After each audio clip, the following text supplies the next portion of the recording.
రామ్ గోపాల్ వర్మకు హైకోర్టులో చుక్కెదురైంది. ప్రకాశం జిల్లా మద్దిపాడులో ఒక కేసుకు సంబంధించి బ్రేకింగ్ న్యూస్ చూస్తున్నాం. ఆ కేసును కొట్టివేయాలంటూ హైకోర్టును ఆశ్రయించారు రామ్ గోపాల్ వర్మ. రైట్, అయితే వర్మ పిటిషన్ ను హైకోర్టు కొట్టివేసినట్టుగా తెలుస్తోంది.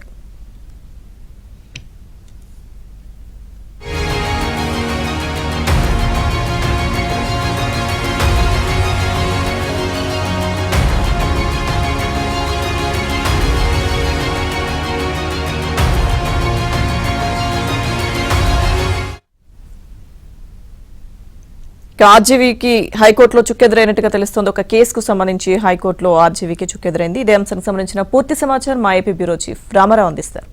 రామారావు. లక్ష్మీదుర్గ సినిమా దర్శకుడు రామ్ గోపాల్ వర్మకు హైకోర్టులో చుక్కెదురైంది. సినీ దర్శకుడు రామ్ గోపాల్ వర్మ తనపై నమోదైన కేసును కొట్టివేయాలి అని చెప్పి హైకోర్టును ఆశ్రయించారు. హైకోర్టులో దీనిపై ఈ రోజు విచారణ జరిగింది. అరెస్టుపై మీకు ఏదైనా ఆందోళన ఉంటే బెయిల్ పిటిషన్ దాఖలు చేసుకోవాలని హైకోర్టు స్పష్టం చేసింది. రేపు విచారణకు హాజరు కావాలని మద్దిపాడు పోలీసులు, ప్రకాశం జిల్లా మద్దిపాడు పోలీసులు ఇచ్చిన పిటిషన్ కూడా పోలీసుల తరపు న్యాయవాది రామ్ గోపాల్ వర్మ తరపు న్యాయవాది ప్రస్తావిస్తూ రేపు కాకుండా మరికొంత సమయం ఇవ్వాలి అని చెప్పి కూడా హైకోర్టును అభ్యర్థించారు. అయితే ఈ సమయం పొడిగించాలనే అభ్యర్థనను కోర్టు ముందు చేయవద్దు అని చెప్పి, ఇది ఏదైనా ఉంటే పోలీసుల ముందు చేసుకోవాలి అని చెప్పి హైకోర్టు సూచించింది.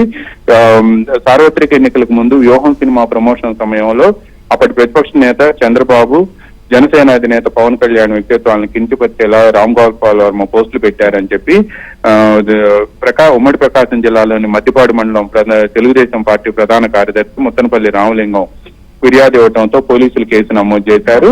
ఈ కేసులో రేపు విచారణకు హాజరు కావాలి అని చెప్పి కూడా అక్కడ పోలీసులు రామ్ గోపాల్ వర్మకు నోటీసులు జారీ చేశారు. ఈ నేపథ్యంలోనే రామ్ గోపాల్ వర్మ తనపై నమోదైన కేసును కొట్టివేయాలి అని చెప్పి హైకోర్టును అభ్యర్థించారు. హైకోర్టు ఈ ప్రతిపాదనను తోసిపుచ్చింది. ఏదైనా ఉంటే బెయిల్ పిటిషన్ దాఖలు చేసుకోవాలి, కానీ ఇటువంటి అభ్యర్థనను మాత్రం హైకోర్టు మన్నించదు అని కూడా స్పష్టం చేసింది. లక్ష్మీదేవి. Thank you Ramarao.